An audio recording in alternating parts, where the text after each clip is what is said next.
What kind of problems are causing headaches for Boeing and Airbus right now? And what is the FAA doing about all of those close calls that have been happening in American airports? Well, welcome to our monthly news roundup video, where we are looking back at these and other of aviation's main stories that broke in April of 2025. I will also tell you about some evolving news that aren't quite ready for their own videos just yet, along with some smaller stories that are still worth keeping track of. So, in recent months, we've talked a lot about the many problems that Boeing has been dealing with, but to shake things up, today I'm instead going to start with a very long-term headache for Airbus, involving the Airbus A220 family. Now, as I've covered before, this aircraft was originally designed by Bombardier in Canada, who had named it the C-Series, but financial problems and other complications basically forced Bombardier out of the airliner business and the C-Series therefore into the hands of Airbus. For this story, it's important to remember that there have always been plans to stretch the Airbus A220 into a longer version. Right now, it's made in two different versions, the Airbus A220-100 with around 100 to 120 seats, and the Airbus A220-300, usually with around 120 to 145 seats. But Bombardier designed the Airbus A220 with an even longer version in mind that would carry even more passengers. So, when will that come then? Well, what is now the Airbus A220-100 entered service as the CS-100 in July of 2016, and then the larger Airbus A220-300 or CS-300 entered service about 4 months later. So why has it now been nearly 9 years without that third variant? Well, the news about the airplane that Aviation Week broke in April is that Airbus aren't actually prioritizing the A220 anywhere near as much as their other aircraft. Which is odd, if you think about it, since the A220 is the newest and most modern airliner that Airbus makes today. Delta, Air France, JetBlue, Breeze and a lot of other airlines have clearly stated that they are very interested in a stretched Airbus A220, so what is Airbus waiting for? Well, one obvious answer is that they can't really launch a new variant until the production of their current versions is both stable and profitable. And as I've covered in previous videos, the A220 still isn't profitable, and it won't be until Airbus can ramp up its production. For some time now, Airbus have said that they want to increase A220 production to 14 per month across their two assembly lines in Canada and the United States. But they don't seem to be getting any closer to doing that. In 2024, they averaged about 6 A220s per month, less than half of that stated goal, and even though they are trying, the unique supply chain of the Airbus A220 compared to their other jets makes this much harder. And it's not made any easier by the fact that Airbus are in the middle of buying the Spirit AeroSystems facility that makes the A220's wing and other components in Belfast in Northern Ireland. That process, plus other persistent pandemic-era supply problems, are still troubling the program, along with other childhood issues like premature airframe corrosion, for example, which isn't dangerous but does cause more inspections and need for fixes. Then there are the engines. The Airbus A220 uses a version of Pratt & Whitney's geared turbofan, or GTF, which, as I've explained in other videos, has had more than its fair share of childhood issues, with hundreds of A320s and 321neos still grounded due to lengthy engine inspections and repairs. The A220 has actually been a bit less affected by these engine issues, at least recently, but its engines still need longevity improvements, and Pratt & Whitney are understandably prioritizing fixes to the A320neo variant since those issues affect way more aircraft. However, there is another side to this engine situation that could explain why Airbus aren't in a hurry to launch that stretched Airbus A220. You see, Airbus really wants to have a second engine option for the plane, just like they have for their A320neo family, where they have Pratt & Whitney's GTF and CFM's LEAP. And they would like to introduce that new engine option alongside a new stretched version of the A220. Now, so far, we had assumed that Airbus would therefore want a version of the CFM LEAP for the A220, but Jens Flottau in Aviation Week offers another possibility. One where Airbus is waiting for CFM to come up with an evolution of the LEAP, one that incorporates elements of the CFM RISE program. Now, that might not include the open fan of the RISE engine, but it could have other things like a geared fan combined with the high temperature core materials that give LEAP the engine efficiency that it has. Now, if you think about it, that actually makes a lot of sense. Because if Airbus launched a stretched A220 version now, it would likely enter service towards the end of this decade. So if more efficient engines were then to arrive just 2 to 3 years later than that, well then this new A220 variant may become obsolete before it even breaks even. Now, there's obviously much more to this story, and we may hear more about that over the coming few months. And when we do, I'll definitely cover that in its own video, so stay tuned. Another story that broke in April involved 2 737 MAXs that Boeing was delivering to Chinese airlines, but who instead flew back to the United States after the airlines refused to take delivery of them. A third aircraft then also made that same trip across the Pacific just soon after the first two. Now, I have already made videos about the escalating global trade war, so I won't get into that here, but this story was particularly interesting because of the way that Boeing reacted to it. First off though, the reason these jets were already in China before the tariff standoff started was because Boeing has a completion center in Shushan, China. In that center, 737s and other jets get their interiors and other airline-specific work done before getting delivered to their customers in Asia. According to Liam News, around 10% of Boeing's current aircraft backlog is believed to involve Chinese airlines, which is potentially not good news for Boeing if this trade conflict escalates any further. But like I just mentioned, Boeing reacted to these return jets in a very interesting way. You see, in previous times, Boeing might just have put these undelivered jets back in storage, waiting for things to improve, but that's not what happened in April. Just days after that third 737 MAX return to Boeing Field in Seattle, it became clear that Boeing would instead try to sell these unwanted jets to other airlines, and more importantly, it seemed like several airlines actually wanted them. Now, usually such negotiations are done quietly, but in this case, Boeing seemed keen to make a point of the fact that they will not have any type of problems finding new homes for these shunned jets. Supply issues and Boeing's own problems with the 737 MAX have kept production numbers low, which means that 737 customers are now really hungry for more jets. So it's maybe no surprise that airlines like Air India Express, Malaysia, and other operators in Southeast Asia and the Americas could soon take these jets into their own fleets. Maybe. You see, the problem here is that remarketing these jets is neither cheap nor quick. The all-new jets will need to be repainted and reconfigured for whoever takes them next, and we don't know the exact cost of doing that. But keeping already built jets in storage is also costly, since these planes still need maintenance, making them less attractive as they get older, which maybe explains Boeing's stance in this case. Now, it isn't clear if sales of the newly rejected 737s to other customers will really be new sales, or if they involve bringing forward deliveries to airlines with existing 737 MAX orders. Either way, this could be another decisive chapter in this trade war, which is definitely worth following closer. But keeping a critical eye on these type of stories can be difficult, depending on which news outlet you depend on. As the world grows increasingly polarized, finding reliable news sources has become harder than ever. And these widely reported returns of Boeing jets from China to the US is definitely no exception to that. This is exactly why I use today's sponsor, Ground News, and you can actually follow along at ground.news/mentor to see how it helps me cut through all of the noise in order to get the full picture. As you can see here, over 250 sources worldwide have reported on this story, and out of those, approximately 46% are media conglomerate-owned and 10% independent news.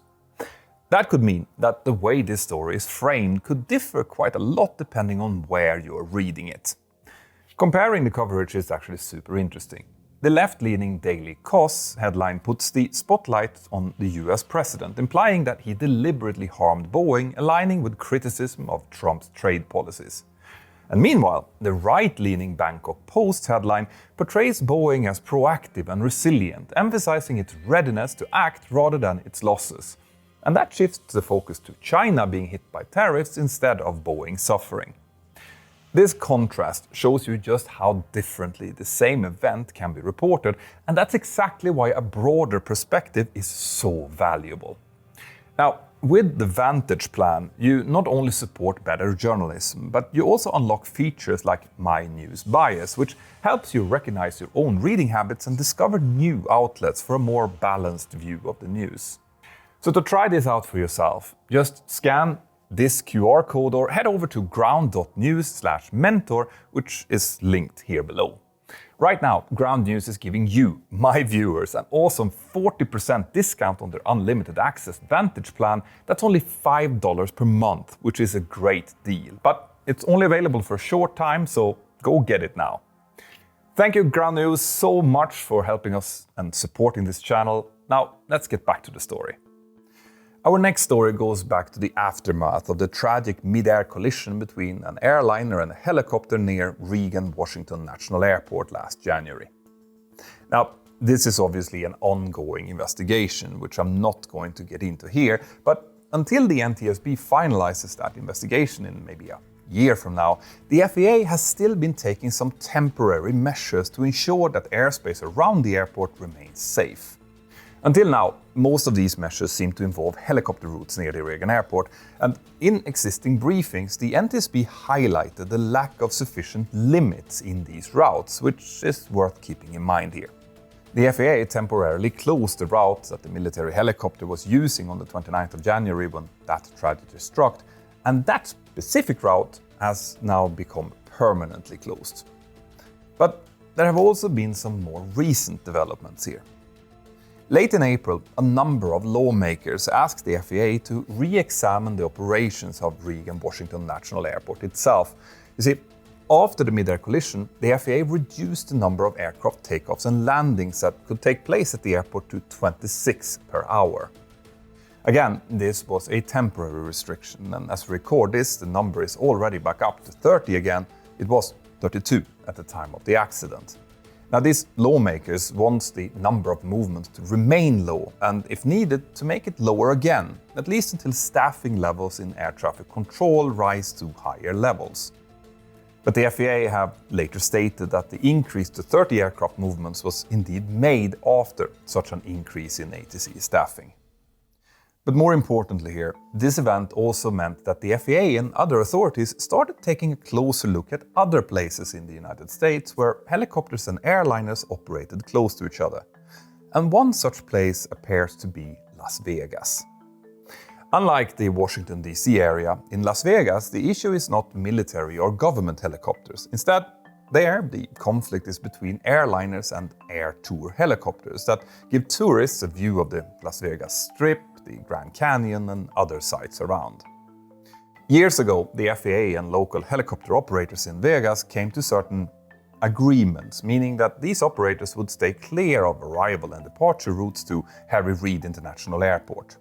But despite these agreements, there have been several cases of loss of separation between helicopters and airliners in the region. And what the FAA realized recently was that the routes that these helicopters were following didn't have any defined vertical or lateral measurements. And the lack of such measurements, especially laterally, appears to have been a factor in the Reagan-Washington crash. Now, the FAA is already under scrutiny because of the fact that since 2021, there have been a staggering 15,000 cases of loss of separation at Reagan-Washington National between aircraft and helicopters, and these warnings seems to simply have been lost in unnecessary bureaucracy. The examination of events in Las Vegas now shows that there are other holes in the Swiss cheese here that the FAA is now looking into closing, and there are also similar moves involving other extremely busy airspaces like Hollywood Burbank and Van Nuys airports in California, where aircraft arrivals and departures are sometimes maybe a little bit too close for comfort. Now, it is very sad that it should take an accident like this to highlight these threats, but again, what we're seeing now is the aviation world working like it should, by constantly learning and trying to get safer. Our next story involves China, but has nothing to do with tariffs. We recently made a video where we looked at Boeing Supersonic and how the public focus on their work is now shifting from their single-seat experimental testbed, which broke the sound barrier recently by the way, over to the construction of their future airliner and its engines. One interesting aspect of that story is that Boeing demonstrated that in the right conditions and speed, it is possible for an aircraft to break the sound barrier without generating a boom, or at least without that boom reaching the ground. But low boom aircraft need to have a specific shape in order to enable those low boom characteristics. Boom's airliner, the Overture, won't be optimized in this way, although it could still take advantage of the concept if laws and regulations are changed to allow supersonic flights over land when aircraft don't generate a noisy boom. Separately, NASA is working on a different prototype called the Lockheed X-59 Quest, which will explore the concept in more detail and could fly for the first time later this year. And like Boom's demonstrator, this prototype will also be a single-seat design. But now it looks like someone else is also exploring the possibility of building an airliner-sized passenger aircraft specifically for low-boom supersonic flights. And that's Comac in China. Now, Comac have a naming convention for their aircraft that's a bit similar to Boeing's if you replace 7s with 9s. Their first jet was originally called the ARJ-21, but is now the C909, and the next one, which is about the size of an Airbus A220, is therefore called the C919. These are the Comac jets already in service, and next up, after those, is the C929, which will be about the size of a Boeing 787. After that, the company apparently has plans for an even bigger wide-body jet about the size of a 777, which they will obviously then call the C939. And then comes the Comac C949, which will be their low-boom supersonic jet. As Aviation Week explains, this is an incredibly futuristic concept with some really interesting details. It looks like it will have seats for 48 passengers or so in a very narrow cabin, and it will cruise at a speed of Mach 1.6 to 1.7. So that's very similar to what Boom is planning for their Overture jet. But the C949 will only have 2 engines, not 4, meaning that it will require special approvals to fly over water for extended periods. It will also have a much longer range than Boom's jet at 6,000 nautical miles, and crucially, the Chinese jet is designed so that it can fly with a low boom signature even at Mach 1.6, thanks to its low boom layout. Comac has already gone through several iterations of this design to get the estimated sonic boom down to acceptable noise levels. Now, as I think that you've guessed by now, this is only an early concept, and Comac doesn't expect this aircraft to enter service earlier than 2049 or so.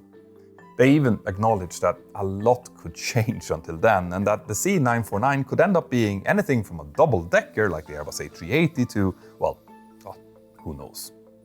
But this does show that even in the era of maximum efficiency and the look for future alternative fuels, the idea of commercial supersonic flight refuses to die, over 20 years after the mighty Concorde landed for the very last time. Now we will continue this news roundup with some mostly good news for Boeing, who announced their first quarter results late in April. Some analysts called Boeing's results relatively boring, which in Boeing's case is probably very good news. These results were also better than many analysts expected, causing Boeing's stock price to go up. And Boeing also announced the sale of several non-core activities, including digital assets like Jeppesen, ForeFlight, Air Data, and OS Runways. They will still retain some digital capabilities who are integrated into its jets, but the sale will still generate $10.55 billion for Boeing, which is about twice what many analysts expected that the Boeing could make from them. Boeing have also been trimming other non-core operations, which included the sale of its maintenance operations at Gatwick Airport in the UK to British Airways. Obviously, these sales will also then affect some Boeing staff. The sale of the digital assets alone will affect around 3,900 employees, according to the manufacturer. During that same first quarter earnings call, Boeing CEO Kelly Ortberg said that they still aim to increase their 737 MAX production output to 38 aircraft per month by the end of 2025, where right now they're in the low 30s, according to existing reports. The FAA is still capping Boeing's 737 MAX production to that number, but it is interesting to see that Boeing isn't reducing that estimate after the geopolitical events of the past few weeks. Now, Ortberg also mentioned that he could make some more management changes to the company in order to add more people if needed. It has already been announced that when Spirit AeroSystems operation in Wichita becomes Boeing Wichita again, they will be run by an engineer called Sean Black. All in all, this was a boring but quite sensible bit of housekeeping news from Boeing, which seems fully appropriate given the last few years of turmoil. But there was also some slightly more troubling news, which could tell us a few things about Boeing's plans to launch a new aircraft and about what that aircraft might look like. You see, Boeing's most visible program concerning future airliner designs was its Transonic Thrust-Braced Wing Design, or TTBW. Until recently, they planned to modify a couple of MD-80s to build a prototype for this concept using NASA funding, calling it the X66. But things haven't been moving smoothly with this project. Originally, it was supposed to have its first flight in 2028, but in June last year, Boeing reportedly started shifting engineers and other resources away from it towards the 737 MAX and 777X instead. And the latest news is that the program has now been completely shelved. According to the Air Current, Boeing no longer plans to build the demonstrator, even though NASA was going to spend $425 million on it, along with $725 million from others in the industry, including presumably Boeing themselves. Now, at this point, it's not really clear what this development means. Boeing's chief technology officer, Todd Citroen, said that the company will continue working on thin wing technology, but now without the thrust-braced design, which adds some weight to the wing and the airframe structure. So, is this another example of Boeing saving money, or is it a change of direction? Whatever the answer is, Boeing is still working with NASA on the matter. Now, crucially, if the X66 demonstrator would have been built, it would eventually also have been used as a testbed for CFM's RISE open fan engine. So, its cancellation could have further knock-on effects on the wider industry. But what do you think? Is the X66 pause good or bad for Boeing? Let us know here in the comments below. And also, let us know of any other aviation news that you saw recently that deserves a closer look. Ben and I will soon start to discuss these kind of industry news and other things in a podcast. And if you want to take part in the development of this new venture, then scan this QR code or go to patreon.com/join/mentorpilot, as my Patreon crew are always the first ones to give feedback on what we intend to do. Now, Mentor Pilot is already on Spotify, by the way, so you should definitely check that out. And that will hopefully make your car rides and long walks in the future a little bit more interesting. My name is Peter Hörnfeldt and you're watching Mentor now. Make sure you check out our sponsor, Ground News, and have an absolutely fantastic day. Bye-bye.